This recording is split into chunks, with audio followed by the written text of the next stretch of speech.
buenas tardes. Este es su programa Aprendamos Economía. Y estamos transmitiendo del canal 35.1.tv y en Radio UJAT en el 96.1 de FM. Es un programa que hace la División Académica de Ciencias Económico-Administrativas y el Centro de Comunicación de la UJAT. Y estamos hablando aquí de este centro importantísimo donde sale la señal hacia todo el estado de Tabasco y estados vecinos con Tabasco. Tenemos un teléfono en el estudio, el 358-1596. Llámenos para escuchar sus mensajes, sus salutaciones y también algunas sugerencias en el programa. Hoy es un día para nosotros bastante importante. Al terminando el programa Aprendamos Economía, inicia la transmisión del tercer informe del señor rector, el licenciado Guillermo Narváez Osorio. Y acabando de aquí, ahí nos vemos en el Centro de Comunicación de aquí de la UJAT, donde vamos a estar acompañando al señor rector, Guillermo Narváez Osorio, en donde va a rendir su tercer informe de la administración que él ha realizado a lo largo de 3 años de esta Universidad Juárez Autónoma de Tabasco.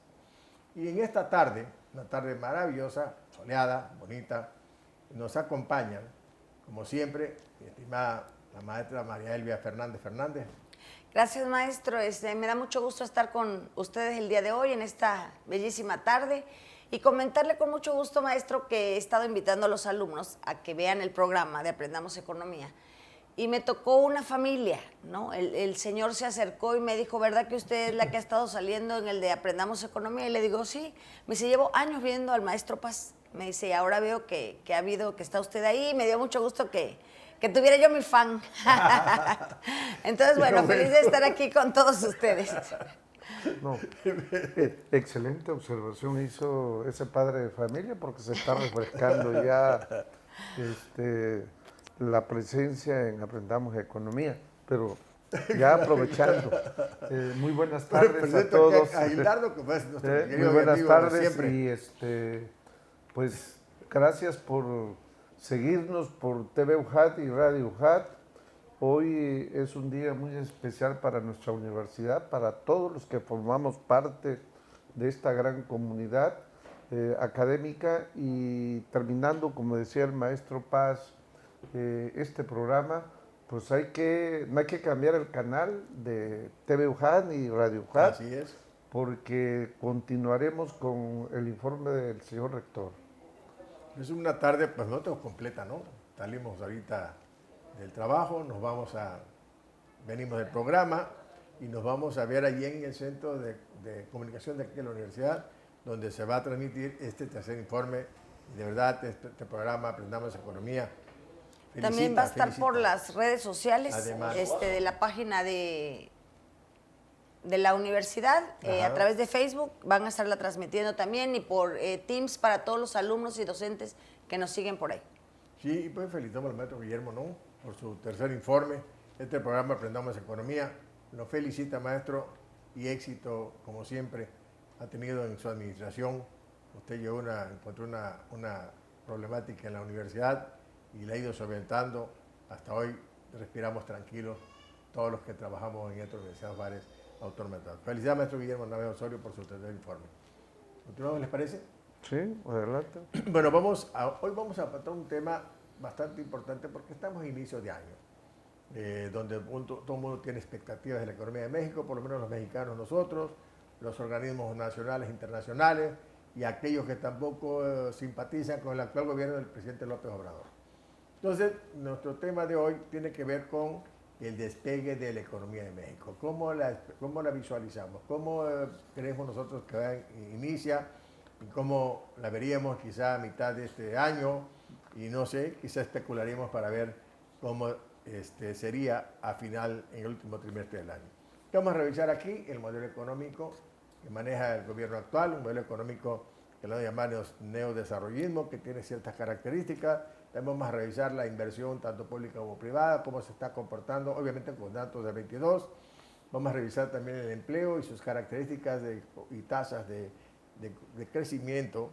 Vamos a revisar el comportamiento de nuestra moneda doméstica, el peso mexicano. ¿Por qué decimos mexicano? Porque hay otros pesos o otras monedas con el nombre de pesos en América Latina. También la actividad petrolera, que es un gran fortalecimiento, un renglón muy fuerte que tiene el presupuesto de la Federación. La inversión extranjera, que ha pujado muchísimo en este país. También revisamos el comercio exterior, que es un puntal muy fuerte en el comportamiento de la economía.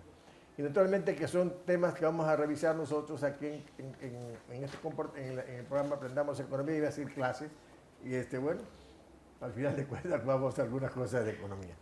Yo quiero empezar por ahí, no sé que lo comenten ustedes, acerca del modelo económico que maneja el gobierno actual. Es un modelo que tiende hacia el bienestar, es un modelo económico de un mercado liberal, a semejanza al que impera en los países democráticos, con un modelo o sistema identificado totalmente en el que se respetan los derechos individuales, la libre expresión, la libertad de trabajo, la libertad de la industria, la propiedad privada y el bienestar de la población. Ahí prácticamente donde gira en torno a este modelo económico. ¿Cómo visualizan ustedes a este modelo económico que el presidente López Obrador y su equipo de colaboradores han diseñado, tratando de salirse un poco de la línea neoliberal? Es como casi todos los gobiernos actuales, una gran mayoría de los gobiernos aquí en América, han tendido a abandonar un poco la parte neoliberal para orientar el crecimiento de la economía y el bienestar de la población, un modelo que tienda a beneficiar tanto al trabajador como al empresario, como al gobierno y a la población en general. ¿Qué opinión tiene, maestro Gilardo? Pues yo creí que No, por primero favor, las por damas. favor, le cedo. Ok. Mira, Le dije mire, maestro, maestro José Juan, creo que el presidente le ha nominado a su modelo como un modelo humanista, así Recientemente lo dijo. Sí, recientemente. Y bueno, el nombre indica todo, ¿no? Hablar de humanismo en el sentido es que sobre todas las cosas es la atención a las personas. Y en ese sentido, atender las personas, pues es ocuparse de todos los problemas, de todas las necesidades que se presentan. Tú mencionas algo, yo creo que se ha avanzado bastante. Mencionas algo de que la actual administración ha combatido al modelo neoliberal. Lo ha cambiado, ha ido de manera paulatina, modificando estrategias de política económica, sobre todo política de seguridad social y de distribución del ingreso.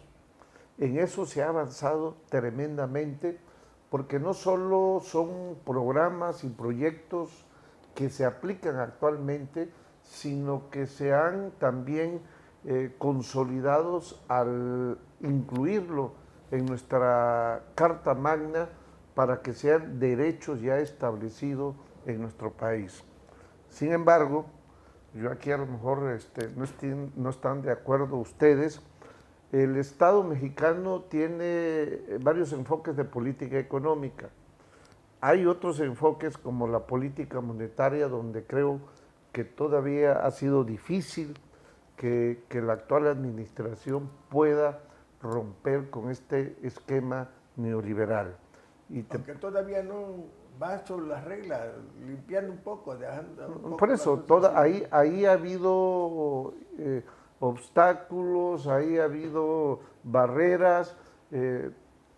La manera como las funciones, por ejemplo, aunque el presidente ha planteado que el Banco Central no tenga como objetivo primordial el control de la inflación, Claro, sino que también debe de participar para promover la inversión, el desarrollo económico. Bueno, el Banco Central sigue con ese enfoque de política monetaria. ¿alguna opinión, maestra, sobre este modelo económico? Yo estoy de acuerdo en algunas cosas que comenta el maestro. Creo que a la oposición le ha costado mucho trabajo aceptar que está funcionando, ¿no? Que está funcionando, que este tema de los apoyos económicos que se le ha dado a la gente, pues sí han sido útiles para que la gente se ayude a sobrevivir, ¿no? Yo creo que ahí vamos. Para que este modelo económico funcione, hay ciertos indicadores que tienen que aplicarse. Por ahora la inversión, por ahora el empleo, la moneda doméstica nuestra que tiene que funcionar y algunos otros indicadores que contribuyen a que este modelo funcione, sobre todo el que está orientado al bienestar de la población. Dentro de estos temas, hablo del caso de la inversión. La inversión juega un papel importante porque aquí se conjuga tanto la inversión pública como la inversión privada. Y esa inversión que aquí se genera ha jugado un papel fundamental, y sobre todo la inversión que el gobierno realiza, porque decía bien el viejito Keynes, el antiguo Keynes, el gran Keynes, de que la inversión pública juega un papel fundamental, provoca un efecto multiplicador. Claro. Y cuando la crisis del 29, que no habíamos nacido mucho nosotros todavía, obviamente ahí hace un planteamiento de cómo resolver la crisis, donde el gobierno tiene el papel más importante en la economía. Seguimos platicando al regreso.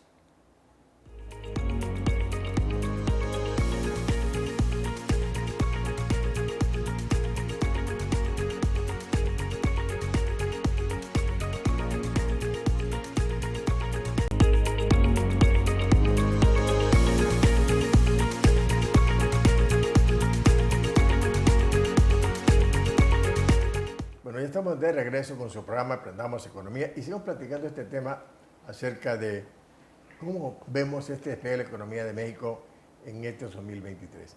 Comenzamos antes, cuando entramos al corte, de la inversión. Todo modelo económico funciona siempre y cuando haya cómo moverlo. Y el elemento fundamental o el factor fundamental para moverlo se llama dinero. Y eso se logra a través de la inversión. Y en este país, con este modelo económico, está la participación del gobierno y la de la iniciativa privada. Yo he checado un dato, ya ves que el gobierno mete su presupuesto de gastos al Congreso para que sea revisado y autorizado.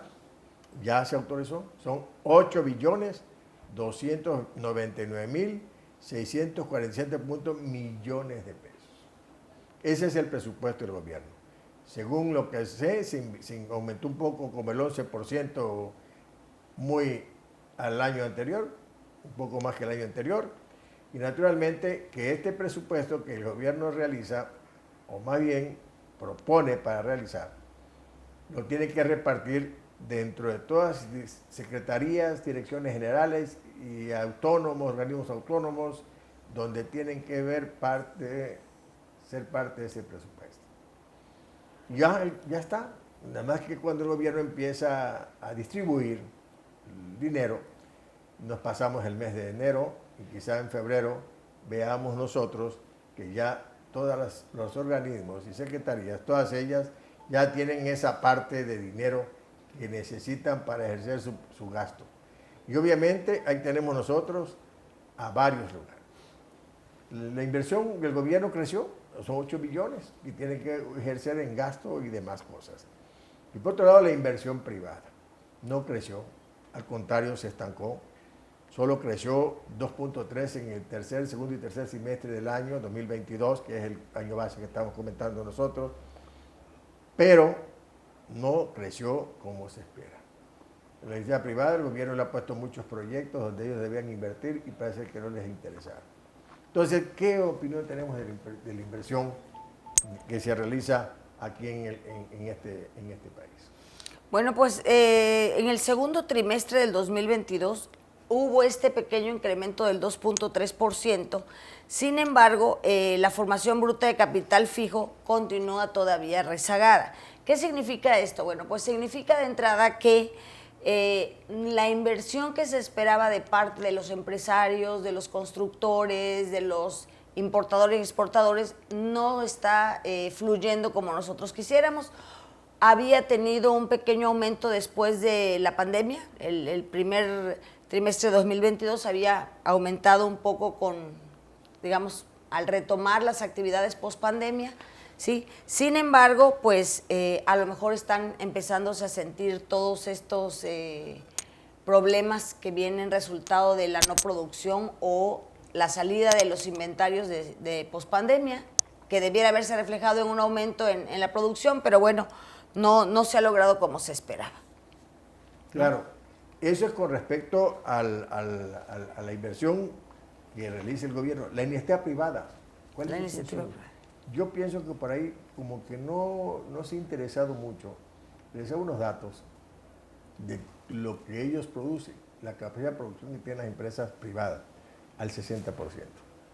Eso significa que la inversión que tienen que realizar ellos no es la que se espera. Tienen que producir más, tienen que crecer más. El gobierno está dispersando dinero a través de los programas que tiene.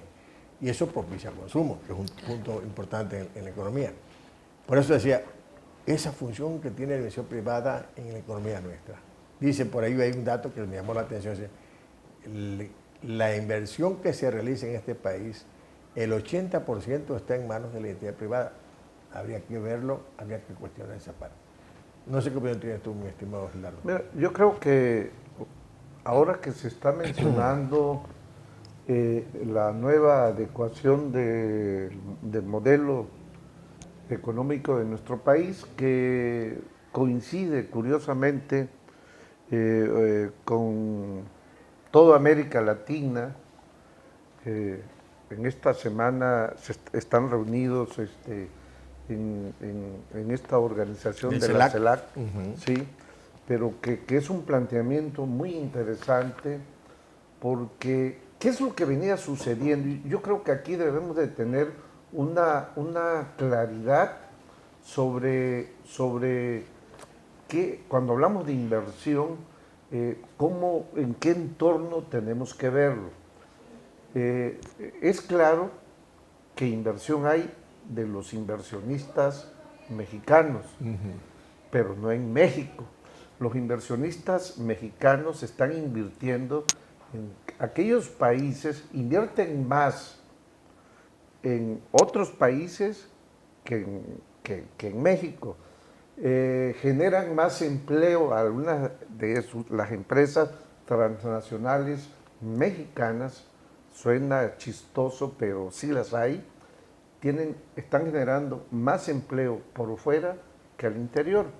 Y esto no es porque sean malos inversionistas, malos mexicanos, porque los empresarios invierten donde van a obtener utilidades, donde hay posibilidades de consumo, de mercado, y no han entendido al actual gobierno con todo lo que está haciendo de sus políticas sociales de acrecentar ese mercado, ese consumo, no para que importemos para consumir, sino que se produzcan esas mercancías aquí en nuestra economía, y con eso estos empresarios vayan atrayendo y haciendo lo que fue el acuerdo que se tomó con la visita de los tres, sí, que replantear la relocalización de las empresas que hay a nivel mundial, que no se ha podido encajar las cadenas productivas por muchas razones de carácter político, de carácter social, de carácter económico. No se ha podido realizar. Entonces, ¿cuál es la medida que están tomando? Que muchos insumos, muchas materias industriales que se producían en el resto del planeta se acerquen a estos tres países, donde México, por sus condiciones, puede ser el más beneficiado que los otros dos. Así es. ¿Sí? Es decir, vemos nosotros a esa parte de que la inversión en este país va a ser importante. Sobre todo, al rato vemos la parte extranjera, ¿no? ¿Tú qué opinas de esta parte? Otro punto importante que aquí no quiero dejar a un lado, porque a ver si llegamos a concluir, porque nos extendemos comentando, el empleo. Otro indicador importante del empleo. Se criticó mucho, y no es que más que criticar, es una verdad que durante la etapa de la pandemia 2020 se perdieron muchísimas plazas. 2021 empezó un proceso de recuperación de las plazas. El presidente hablaba de más de 21 millones de plazas recuperadas. Habla de una tasa de crecimiento del 4%. En fin, vemos que el empleo ha jugado un papel importante.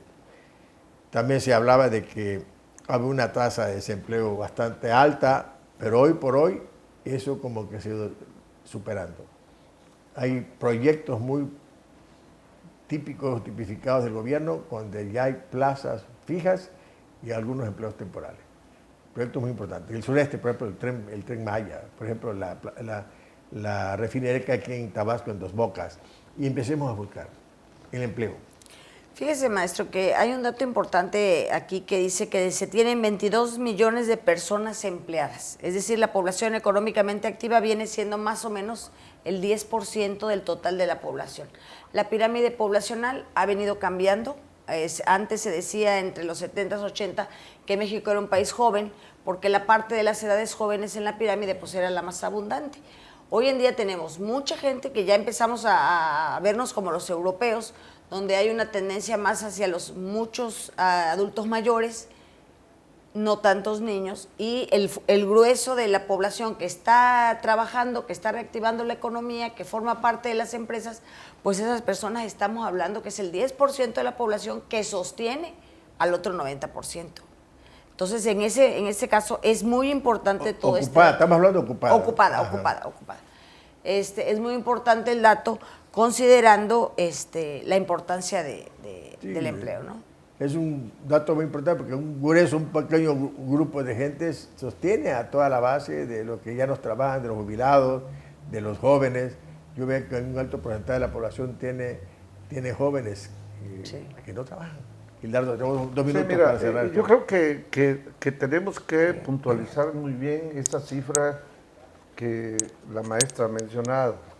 Cuando hablamos de 22 millones de empleados, son empleados formales que cotizan en el Seguro Social, pero aparte de esos hay más empleados y muchos que son informales, que también están generando riqueza y que rebasan los 40 millones, más de los 40 millones Así es. de gente que está en actividades productivas.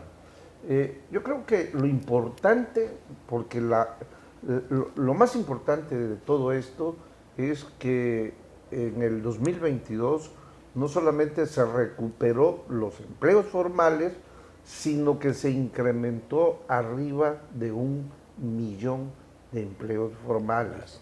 Eso pues es positivo para la economía, porque muchos comentaristas, muchos analistas, muchos teóricos decían que ni al 2% del Producto Interno, que no nos gusta poner como referencia, claro, llegaba la economía en el cierre del 2022. Eso implica lo importante que significa el empleo en el país, ¿no?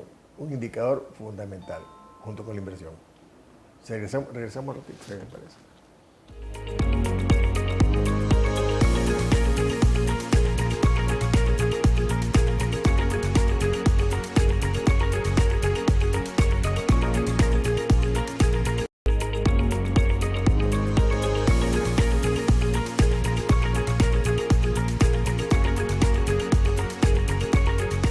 Estamos de regreso con su programa Aprendamos Economía y estamos platicando aquí antes de entrar a cámara de temas que nos refrescó la risa el día de hoy.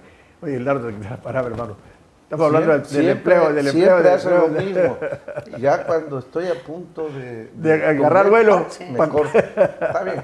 Bueno, es por los tiempos también. Entiéndelo también. Lo que comentábamos era que se recupera el trabajo formal, que es el que registra el Seguro Social, pero también está el trabajo del sector público, está los informales, lo que curiosamente ¿no? Son más que el trabajo los empleos formales. Formal, y que ante los comentarios que decían que no íbamos a llegar ni al 2%, bueno, la gran noticia es que cerramos en el 3%, o sea que hubo un puntito más del PIB superior a todos los pronósticos que hacían.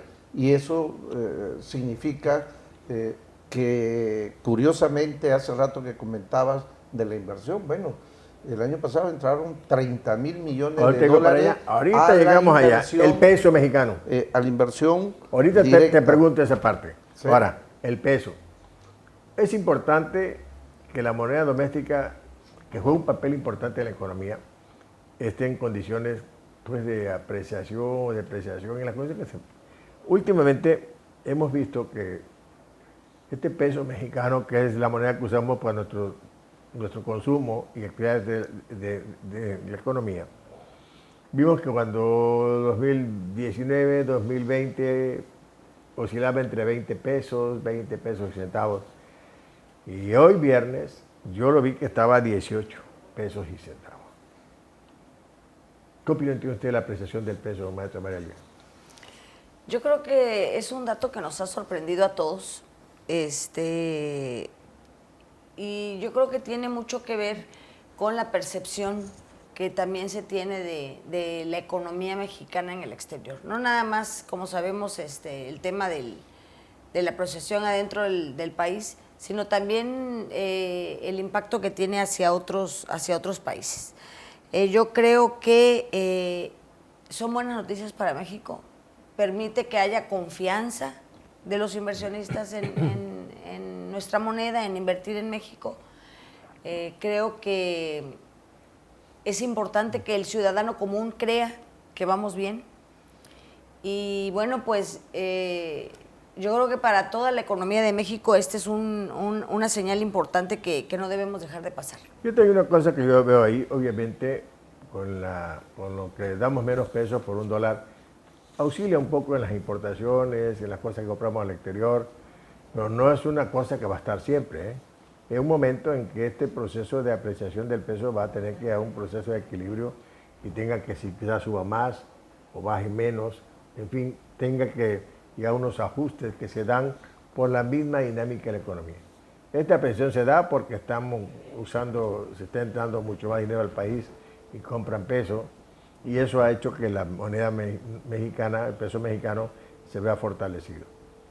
Por un lado nos ayuda, nos auxilia a importar, a que las importaciones cuestan menos, pero por otro lado también nuestras exportaciones como que se encarecen en otro lugar. Pero al final de cuentas es una señal, hombre, de una economía que está en crecimiento, que al ratito ojalá no alcance el tiempo para dar conclusiones finales de cómo visualizamos la economía de este país. Dardo. Mira, creo que este tema es muy interesante porque involucra varios factores. Un factor es el comportamiento a nivel mundial de las tasas de referencia, fundamentalmente de los países, no solamente que atraen capital extranjero, sino el punto de referencia normal que es los Estados Unidos. Por ejemplo, ayer Canadá subió a 4.5 su tasa de referencia del Banco Central. El Banco Central de Estados Unidos puede estar en 0. ¿Sí? O sea, el jueves la subió a 4.5. Sí, el jueves. Canadá. Sí. Y Estados Unidos ahorita oscila entre 5 a 5.25 y curiosamente se prevé que no venga un incremento porque la tasa de inflación en Estados Unidos ha estado disminuyendo. Lo mencionábamos en el programa pasado. Esta medida de incrementar las tasas de referencia es una medida monetaria vinculado a las políticas monetarias neoliberales, pero al mismo tiempo los Estados Unidos están utilizando un mundo de subsidios para promover el consumo, para apoyar a grandes inversionistas, es el único país que se puede dar el lujo de hacer eso. O sea, juega con las dos caras. Por un lado, aplica este esquema de política monetaria restrictivo, de gasto restrictivo, y por el otro, usa el expansivo para ir equilibrando. Entonces, eso le ha permitido tener buenos resultados positivos. Nosotros andamos en el 10.5.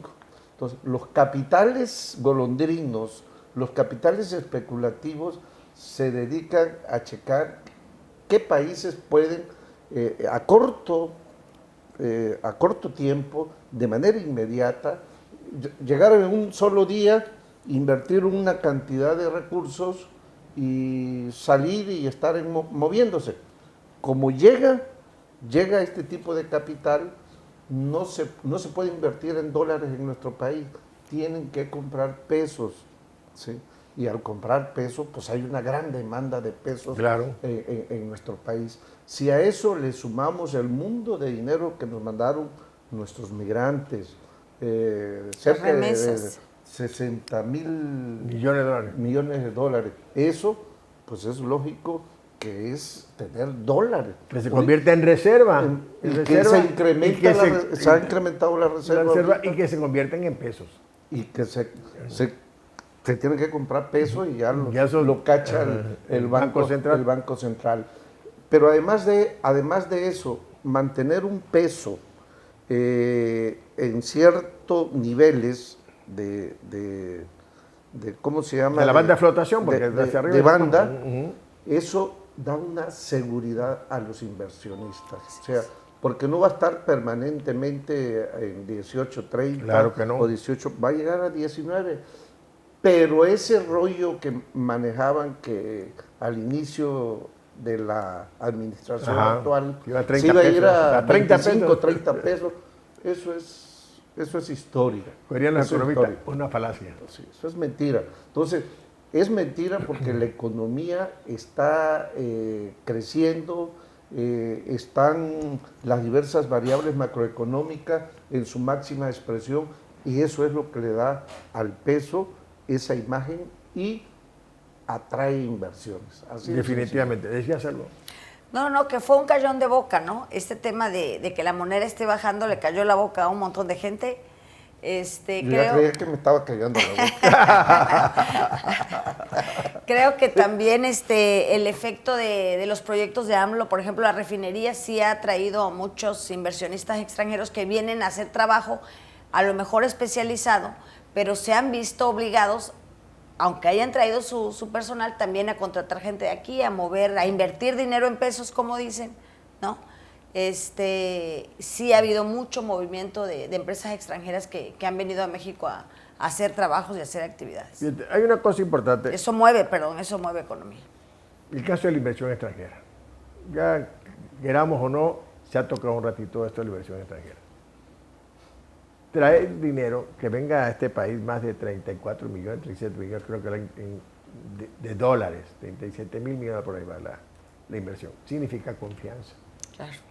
Y esto, un gobierno que garantiza la tranquilidad política, que garantiza el Estado de Derecho, que garantiza que no hay invasiones, que garantiza que no se va a estatificar nada, que garantiza la inversión privada, que no se toca más que el que quiera. Por eso decíamos en el modelo hace un ratito, un punto que me llamó la atención, el modelo que dice que es libertad de industria, de la propiedad, libertad de la propiedad privada, la libre expresión, la libertad de trabajo, todos esos elementos del modelo que le llama el gobierno, ahorita le llama humanista, le dijo el presidente hace unos días atrás, el neodesarrollista le llama un modelo humanista, que prevé todo eso, pues que no se mete en nada. Eso significa, y lo ha demostrado, cuántas cosas no le dicen. Hasta la mamá le han mentado al presidente de la República y se ha quedado callado. Actualmente, ¿qué significa? Y sobre todo el combate a la corrupción que él ha abanderado muchísimo. Y como se muestra a nivel mundial, garantiza tranquilidad para los inversionistas extranjeros. Eso lo comentaba Gildardo. Punto número 1, que vienen aquí los dólares de los connacionales que están en esos 40 millones que están allá en Estados Unidos. Y por otro lado, vienen empresas que estaban en China, que se vienen a establecer a México. ¿Qué decías? No estaba de acuerdo con lo que estaba comentando, maestro. El caso de China. Muchas empresas se están desmantelando y acá vienen. ¿Por qué razones? El que China se convirtió en el único que producía esas cuestiones que usaban para los carros y demás. Hay una Microchip, compañía que y se llama acabó. Aldesa, que es una compañía originalmente española, que es la que compró la que construyó el tren elevado de España, que la compraron los chinos para poder venir a invertir a México. O sea, Sí. tuvieron que hacer el triángulo para poder invertir a México. Porque esas empresas vienen para acá. Ese capital chino que estaba allá, las empresas norteamericanas están desmantelando a China. O sea, ese crecimiento que dice China de serie es un crecimiento ficticio. Hay otros datos, diría por el presidente de la República, que habla de que está creciendo solo al 3%, no a lo que dicen los chinos. Obviamente ellos dicen lo que quieren que sepa el mundo. Pero los grandes analistas de la situación de la economía mundial, dice, no es cierto. China está creciendo a menos. ¿Qué lo destruyó? Ese confinamiento también contribuyó, ese confinamiento que tuvo de pueblos enteros por el famoso COVID-0. Sigo platicando al ratito.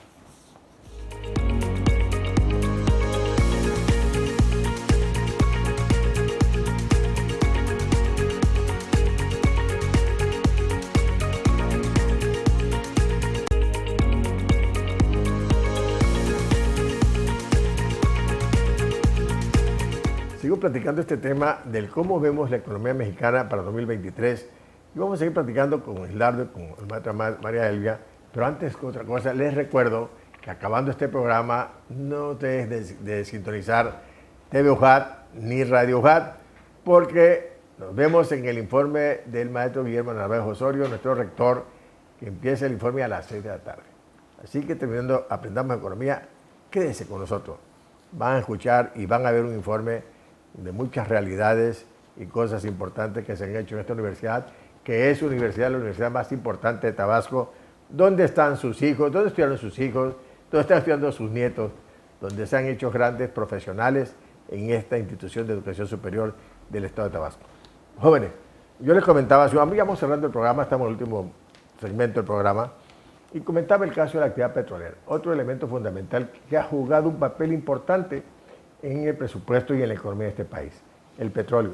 Ayer, no sé si el lunes, la semana por ahí escuché, que el presidente decía que ya llegamos a la producción de 1.800.000, poco más de 800.000 barriles diarios de petróleo.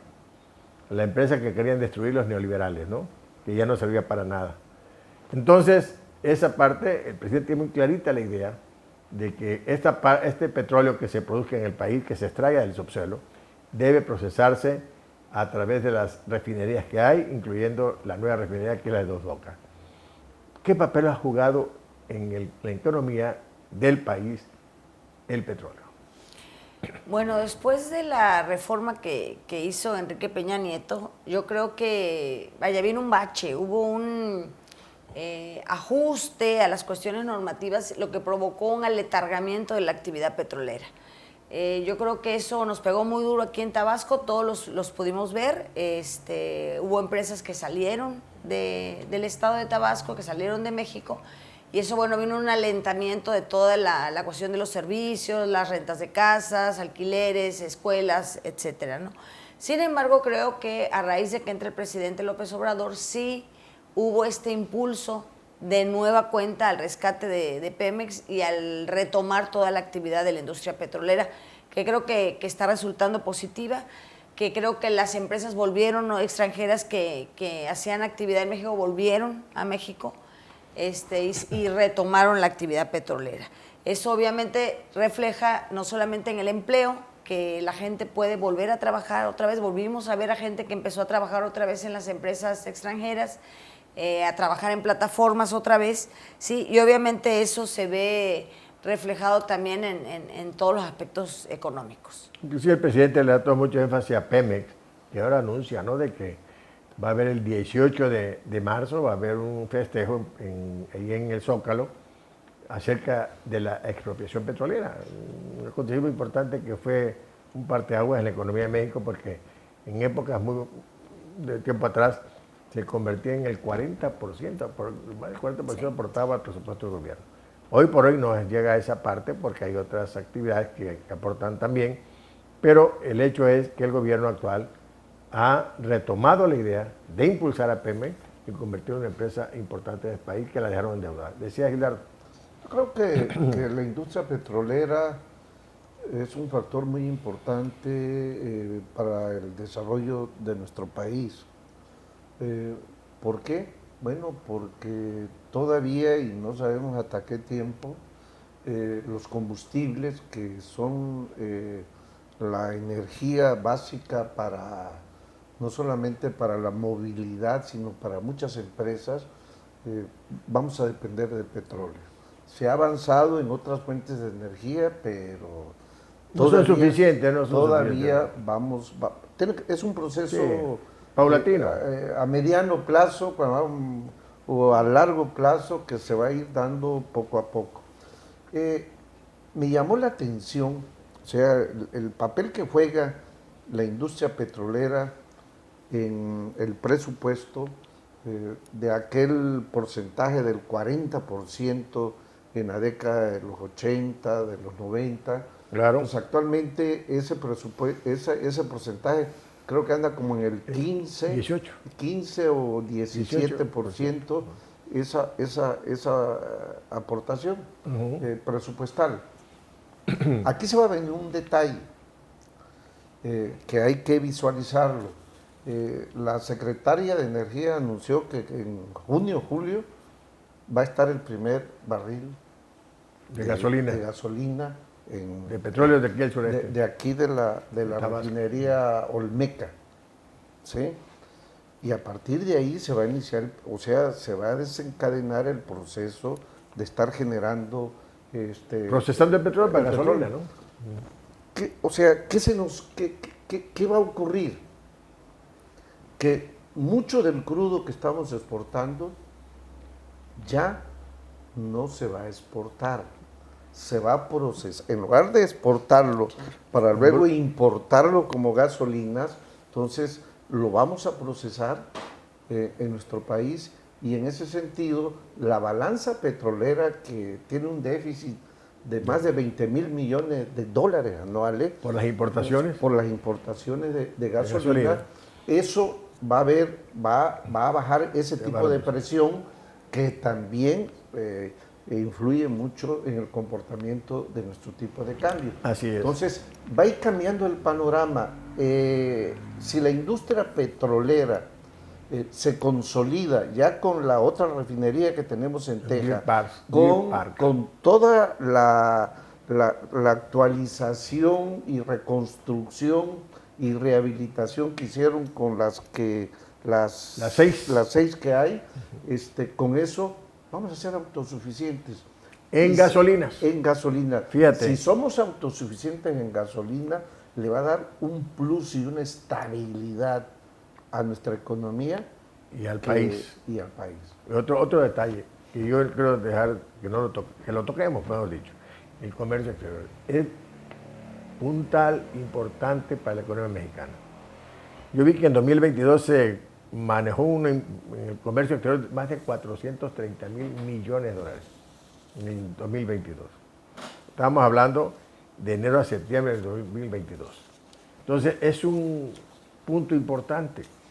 Yo les pediría que hicieran un comentario breve porque nos quedan pocos minutos para cerrar, y sí me gustaría que hiciéramos un comentario final de cómo visualizamos a la economía de este país en 2023. Escuchando lo que decía el maestro Gildardo, creo que al fortalecerse todo lo que es la industria petrolera, las empresas periferia que trabajan con insumos del petróleo, como son las que producen aceites, derivados, polímeros y todo este tipo de sustancias, deben de empezar a crecer para que hagamos de México una industria que no solamente sea extracción de petróleo, sino que todo el trabajo de los derivados, empezando por el combustible. Yo creo que vamos bien. Me preocuparía un poco el tema de la continuidad, que es todo este motor que llevamos, ¿sí? Continúe para el siguiente sexenio. Habría que ver, ¿no? Ojalá, sería muy bueno para todos nosotros. Breve, mi amigo, para que cerremos el comentario final. Ya me iba a enganchar aquí con eso, pero no. Yo creo que el comercio exterior es algo normal. Juega un papel muy importante, exportaciones e importaciones con Estados Unidos y Canadá, más con Estados Unidos. Ahí tenemos un gran superávit con Estados Unidos, pero con los chinos estamos, pero un desequilibrio. Un déficit muy grande. Muy grande, que esto se podría ir solventando en la medida en que se vayan integrando las empresas que vienen de China, que vienen para acá. Yo creo que eso se va a resolver. Yo sí quiero que cerremos esta parte así. Hemos tocado el modelo económico neodesarrollista o ¿cómo se llama? Humanista. La inversión, el empleo, la situación de nuestra moneda, el peso, la actividad petrolera, la inversión extranjera y el comercio exterior. Y por lo que hemos analizado, se han comportado al alza equilibradamente. ¿Cómo visualiza la economía de 2023 en estos momentos. Una forma prospectiva, ¿no? ¿Cómo la vemos y la trasladamos hasta aquí? ¿Cómo la ves para 2023? Yo creo que vamos a seguir avanzando, yo creo que vamos a seguir en este ritmo que hemos venido y se van a incrementar también las actividades con motivo de que nos empezamos a acercar a 2024. El dato. Bueno, para verlo esto tenemos que verlo en el entorno mundial. El entorno mundial no pinta muy bien, están tocando la puerta la recesión. Hay broncas de la deuda a nivel mundial, que muchos países se endeudaron con la pandemia, no tienen la capacidad financiera y eso de alguna manera Pues repercute. va a repercutir. Sin embargo, México está en unas condiciones totalmente diferentes a la mayoría de los países. Y ante la perspectiva de que no vamos a llegar ni al 1%, así como dijeron el año pasado, yo creo que vamos a andar arriba del 2% en este año de crecimiento. Yo veo lo que tú dices, por ejemplo, lo que dicen ustedes. Yo veo que una economía que en crecimiento, a pesar de todo lo que se dijo, mientras que las otras economías mundiales no crecían, o estaban al 1%. Esta economía mexicana en el 22 creció el 3.4%. Con todo lo que se dijo encima del Fondo Monetario Internacional contra el gobierno, encima de las calificadoras, encima del Banco Mundial, y resulta que no fue así. Lo que ellos vaticinaron totalmente diferente. Yo pienso que la economía mexicana, con todos los programas que hay, con toda la importancia que tiene el gobierno para impulsar la economía, veremos una economía en crecimiento, quizás no 4 ni 5, pero sí un 3, un 2, un 3% crece nuestra economía. Pues llegó al final nuestro programa Aprendamos Economía, y la verdad es un tema bastante importante, no deja de ser interesante para nosotros que veamos cómo se comporta nuestra economía. Todos los mexicanos estamos inmiscuidos en esto porque dependemos de ello. Nos vemos el próximo viernes en su programa Aprendamos Economía y no dejen de sintonizar que tenemos el tercer informe del señor rector y el señor Guillermo Narváez Osorio ahorita a las 6 de la tarde. Hasta pronto. No le vayan a cambiar. No le vayan a cambiar.